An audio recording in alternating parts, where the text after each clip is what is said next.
Hadirin Bapak Ibu yang kami hormati, selanjutnya marilah kita simak bersama Mauidul Hasanah yang akan disampaikan oleh Habib Ahmad Mustaba bin Sahab. Kepada yang terhormat kami persilahkan.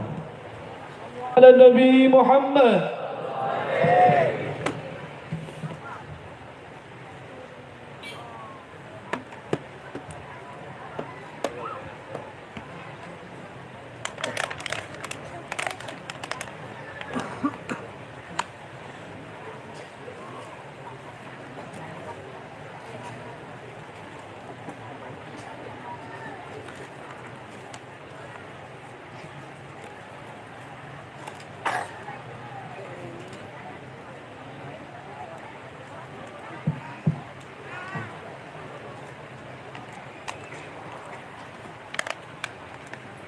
Assalamualaikum warahmatullahi wabarakatuh.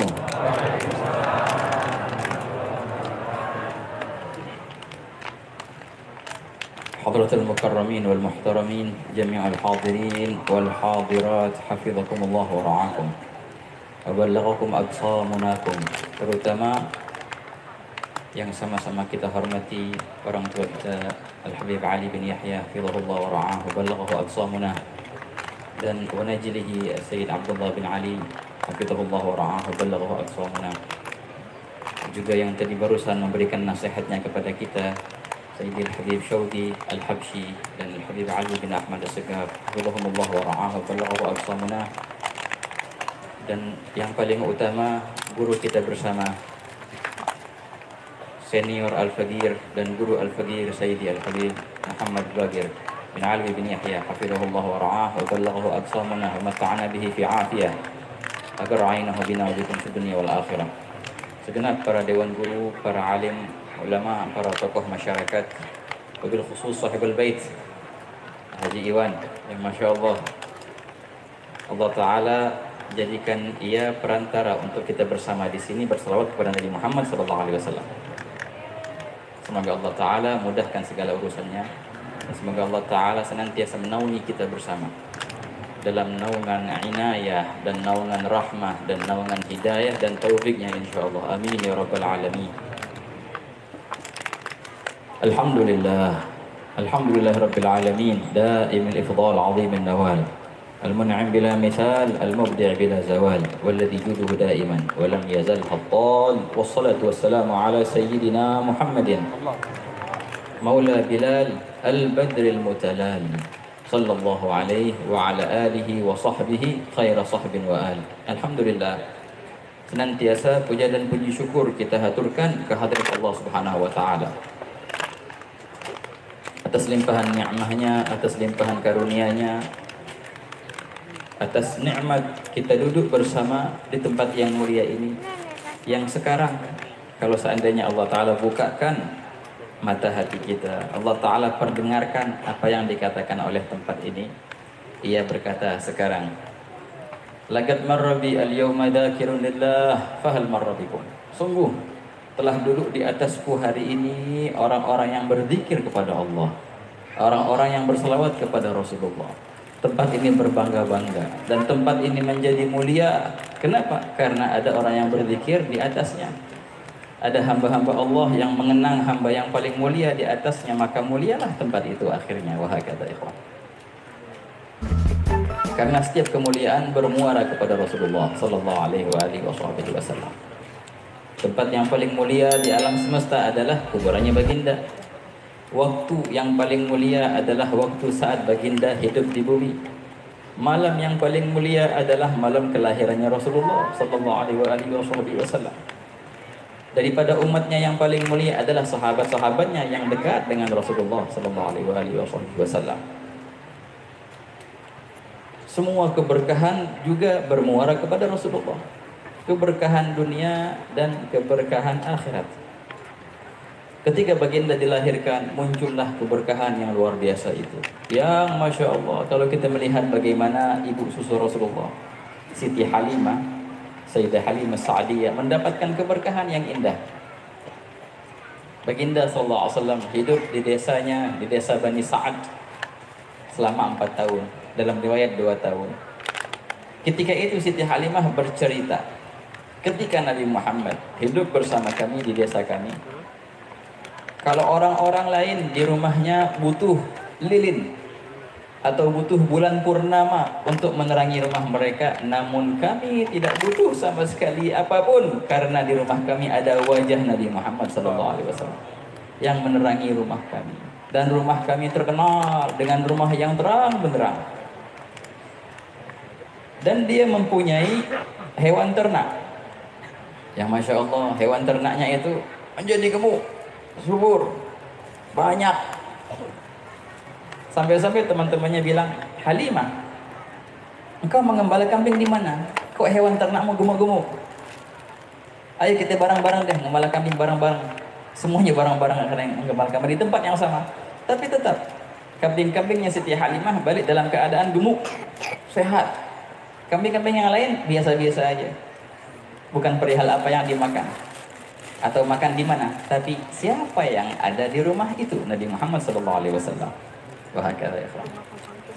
Dia dikatakan kullu baitin anta sakinuhu laisa muhtajan ila surudi wa maridin anta aiduhu qad atahu Allah bil faraj. Ya Rasulullah, setiap rumah yang engkau tinggal di situ, maka tidaklah butuh rumah itu atas lampu, akan lampu. Dan orang sakit yang engkau jenguk, wahai baginda, langsung dia akan diberikan kesembuhan oleh Allah Ta'ala, enggak perlu obat atau dokter. Nah begitu ya ikhwan. Wajhukal maimun hujjatuna yauma ya'tin nasu bil hujaji. Wahai Rasulullah, wajahmu nan indah adalah andalan kami nanti di hari kiamat, ketika orang-orang datang dengan andalannya masing-masing. Nanti di hari kiamat ada orang datang mengandalkan ilmunya yang luas, ada yang mengandalkan ibadahnya yang banyak. Kalau kita ngandelin apa ya ikhwan? Mau ngandelin ilmu kita? Mau ngandelin ibadah kita? Ibadah apa yang kita punya? Dahulu Imam Syafi'i berkata, "Uhibbus salihina walastu minhum la'alli an anala bihim syafa'ah."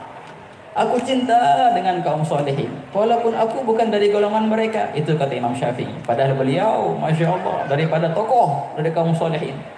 Kenapa gerangan, wahai Imam, engkau mencintai kaum salihin? Semoga aku kelak di hari kiamat mendapatkan syafaat mereka, kata Imam Syafi'i. Oh Imam Syafi'i, mana ilmumu? Ilmu yang luar biasa banyaknya. Ibadahmu mana? Masya Allah luar biasa. Setiap malam beliau itu membagi malam menjadi 3. Sepertiga untuk istirahat, sepertiga untuk ibadah, dan sepertiga untuk ngaji atau belajar dan mengajar. Itu Imam Syafi'i. Tapi bukan itu yang ia andalkan. Yang ia andalkan adalah cinta kepada kaum solehin. Maka ikhwan, nanti di hari kiamat, mari kita andalkan siapa? Wajah Nabi Muhammad SAW. Itulah andalan kita nanti di hari kiamat. Semua orang akan mencari wajah nan mulia itu, wajah yang indah. Semua orang akan mencarinya. Tapi apakah semua akan mendapatkannya? Jawabannya adalah mereka yang sudah mengenal wajah itu di dunia, insya Allah mereka akan mendapatkan wajah itu nanti di hari kiamat. Namun mereka yang belum mengenal wajah itu di dunia akan sulit mencari wajah itu di hari kiamat ya ikhwan. Di hari kiamat nanti kalau kita mau cari Rasulullah, yang manakah Rasulullah itu? Yang manakah gerangan baginda SAW yang luar biasa indah wajahnya? Di mana kalau kita nyari Rasulullah? Pernah kita lihat Rasulullah? Kalau pernah kita lihat Rasulullah di dunia, alhamdulillah, insya Allah ketemu dengan baginda di akhirat nanti. Tapi kalau seandainya kita belum ketemu Rasulullah di dunia ya ikhwan, waduh, jangan sampai yang hadir di sini, ibu-ibu, bapak-bapak yang sudah kepala 30, ada yang kepala 40, atau mungkin ada yang kepala 50, mungkin di sini, bahkan ada yang mungkin kepala 60. Hati-hati ikhwan, jangan sampai malaikat Israel datang kepada kita sebelum kita mengenal wajah Nabi Muhammad SAW. Akan bahaya. Jangan sampai ikhwan. Usahakan untuk melihat Rasulullah walau dalam mimpi. Karena bisyarah yang besar. Baginda bersabda dalam hadis riwayat Bukhari, "Man ra'ani fil manam faqad ra'ani haqqan, fa inna asy-syaitan la yatamatsalu bi, wa man ra'ani fil manam fa sayarani fil yaqظah." Barang siapa yang melihatku walau dalam mimpinya, sungguh ia telah melihatku dalam kenyataan, karena syaitan tidak bisa menyerupaiku. Dan barang siapa yang melihatku dalam mimpinya, niscaya ia akan melihatku dalam keadaan sadar seperti ini, alam nyata. kata ulama, paling tidak itu bisyarah, kabar gembira baginya untuk bisa mendapatkan husnul khatimah yang didambakan oleh semua orang. Alangkah indahnya kalau seandainya malaikat Israel datang kepada kita. Tapi entar dulu, apakah masih ada yang meragukan kedatangan malaikat Israel kepada kita? Enggak ada yang meragukan. Masih ada yang meragukan kematian? Semua kita yakin pasti mati. Entah sejam lagi, entah esok lusa, entah sebulan lagi, entah setahun lagi, entah tahu kapan. Pasti saat itu akan tiba ya ikhwan, tanpa keraguan. Namun bagaimana keadaanmu ketika saat itu datang?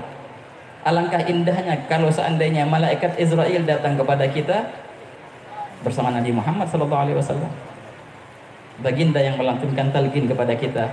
Alangkah indahnya momen itu. Kemudian di barzakh, orang kegelapan dalam kuburnya, Allah Ta'ala jadikan kuburan kita taman surga bersama Nabi Muhammad SAW. Di padang mahsyar nanti, orang pada kepanasan di bawah terik matahari yang luar biasa. Alangkah indahnya kalau engkau dapat tempat duduk bareng dengan Nabi Muhammad SAW. Kemudian di surga, orang pada nikmat, menikmati surga yang luar biasa indahnya itu. Akan tetapi nikmat yang paling tinggi, yang paling indah di surga itu adalah melihat Allah dan bersama Nabi Muhammad SAW. Itulah sifat surga yang paling agung. Ditanya seorang sahabat Al-Ga'ga' bin Amr At-Tamimi, wahai Ka'qa', berikanlah kami sifat surga sehingga kami pengen masuk surga, biar kami giat ibadah untuk bisa masuk surga. Dia berkata seperti ini. Dia enggak bilang surga itu nikmat, ada bidadari, ada istana. Enggak. Bukan itu sifat yang membuat kita nafsu untuk masuk surga. Dia bilang, ketahuilah sifat yang paling enak di surga, yang membuat aku rindu ke surga adalah apa? Katanya, fiha Rasulullah. Karena di dalamnya ada Rasulullah. Nih, makanya surga jadi enak karena tempat tinggalnya Rasulullah di situ. Itu yang kita cari ya ikhwan. Kebersamaan dengan Rasulullah di akhirat itu kuncinya kebersamaan dengan baginda di dunia ini ikhwan.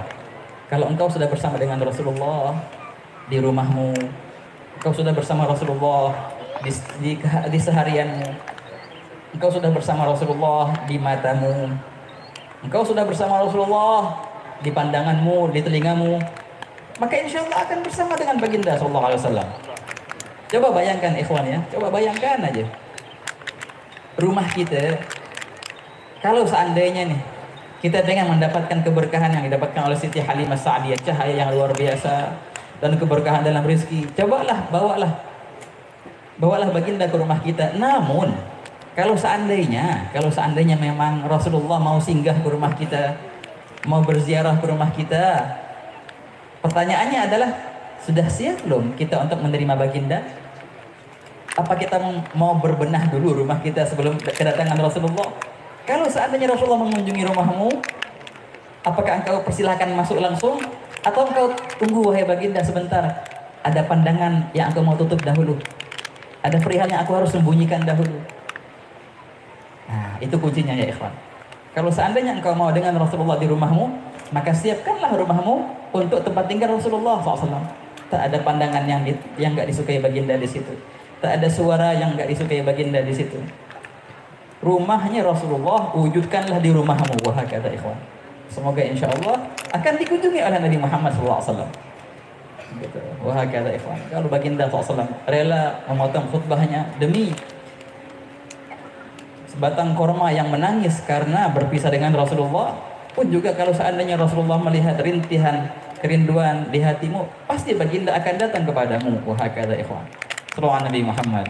Allahumma shalli wa sallim alaihi. Kalau mereka yang sudah mendapatkan, yang sudah merasakan kebersamaan, orang kalau sudah bersama Rasulullah walau dalam mimpi sekali, enggak akan sabar ya ikhwan.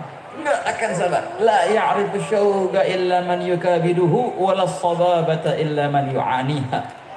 Tidaklah mengenal rasa kerinduan atau perihnya cinta melainkan orang yang memang pernah jatuh cinta.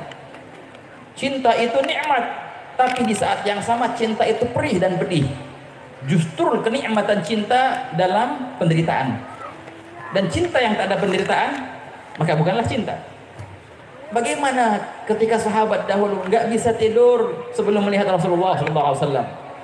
Bahkan Sayyidina Abu Bakar Siddiq radhiyallahu anhu nggak kuat hidup setelah baginda. Bahkan beliau dikatakan seringkali menangis di tepi rumahnya. Alangkah rindunya aku ke Rasulullah, pengen cepat mati ketemu Rasulullah. Dan seringkali dicium dari hembusan nafasnya bau apa? Bau hati yang terbakar. Karena memang hatinya terbakar rindu kepada baginda Nabi Muhammad sallallahu alaihi wasallam. Wa syauqi ilaikum mub'idun wa mugimu wa hakadha. Sampai-sampai sebagian solehin yang memang sudah menembus dalam alam ruhnya ke alam jasadnya, mereka menyerahkan hati mereka ke Rasulullah sallallahu alaihi wasallam. Imam Haddad berkata dalam qasidah yang sangatlah indah, fan wanshud fuadan dha'a fi dzakal fina wa hakadha ya rahilan in ji'ta wadil munhana fahdud bihi wanzil ala kanzil ghina war'ad dhimama lijiratin hallau bihi wanshud fuadan dha'a fi dzakal hina. Wahai orang yang menuju ke Madinah, yang mau umrah, yang mau haji, aku punya pesan. Bila mana engkau menghampiri wadil munhana, maka singgahlah sebentar di situ untuk menyampaikan pesanku kepada sang kekasihku di sana. Dan jangan lupa engkau unsyud fuadan, carilah hatiku yang memang sudah hilang di padang sana, kata Imam Haddad. Kalau ente ke sono, tolong cariin apa? Cariin hati aneh. Hati aneh udah hilang di sono. Bukan di sini hati aneh, di sono, di Madinah dengan Nabi Muhammad SAW. Cariin. Ada gurunya guru kita, bukan Syekhana. Alhamdulillah kita sempat bertemu dengan beliau, Syekh Muhammad Al-Hariri dikatakan. Hada azim al-hal. Ketika beliau sakit, beliau orang yakin. Ketika beliau mau dioperasi di Aden, pas di ronsen,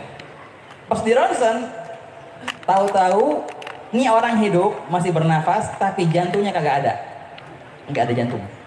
Dokter bingung, ini manusia, kok nggak ada jantung? Tapi hidup. Pas dia sadar, datang tuh dokter, Galia Syekh, kami lihat ronsenan kami tidak menemukan engkau punya jantung. Ini berarti alat kami rusak atau gimana? Enggak, dibilang enggak. Ente punya alat bener. Dan emang aneh enggak punya jantung. Lo kok bisa hidup? Ya bisa.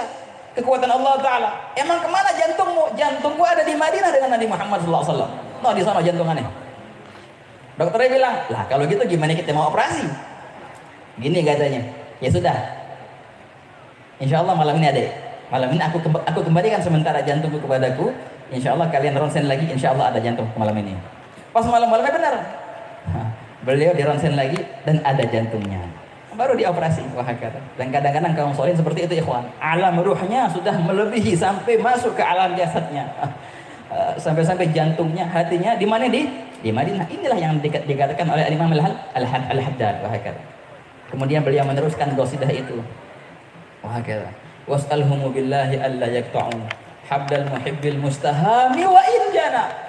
Wahai orang yang pergi tadi, yang pergi haji atau pergi umrah, singgahlah di sana dan sampaikanlah salamku kepada sang kekasih.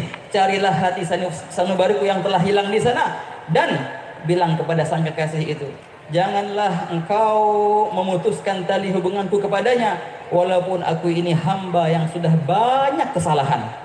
Tapi kemuliaanmu ya Rasulullah, engkau tak akan memutuskan tali hubunganku kepada baginda. Tak akan ya Rasulullah. Wah kata ikhwan, seburuk-buruknya kita, sejauh-jauhnya kita, tapi baginda SAW masih pengen dekat dengan kita ya ikhwan. Oleh karena itu ikhwan, maka bangunlah di lubuk hatimu istana yang megah untuk Rasulullah tinggal di situ.